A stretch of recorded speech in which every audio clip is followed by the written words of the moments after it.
Hey, Sam Manor from Little Child Restraints. Today we're down here at Comptune, down here at Smeaton Grange.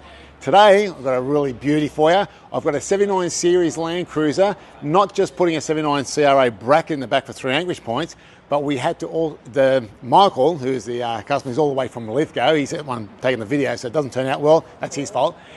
Mate, he wanted to put a retractable seatbelt in the center because they only come out with a lap belt.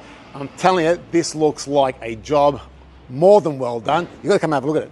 So this is his car. It's a 2024 GXL. Now, you've got to jump in the back of this to have a look at this. So I'm going to jump on the other side so you can see this. So get the camera in there and you'll see what we've just actually done with that bracket. Now, the little trick about this, because the CRA bracket that we've got here is already engineered, we actually had to cut the bracket so the actual bracket for the retractor actually sat in there neatly, and what a great job. So you've got 3 anchor points in here. It didn't affect the integrity. The engineers were very happy with that.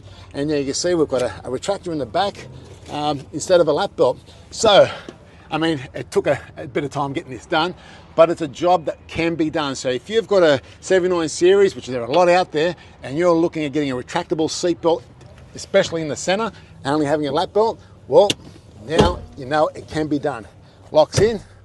Well, let me get the belt for you.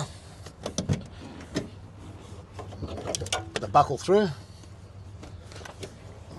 lock it in, and have a look at this.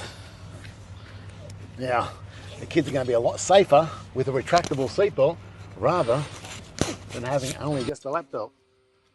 And if you're an adult, how good is that? In an accident, it locks in, job well done. I hope this is helpful. So if you've got a 79 Series, need a retractable seatbelt, you know where to get us. You call us on our number, the 1300 number, and we'll help you. I'm Sam. I hope it's been helpful, and we'll catch you on the next video.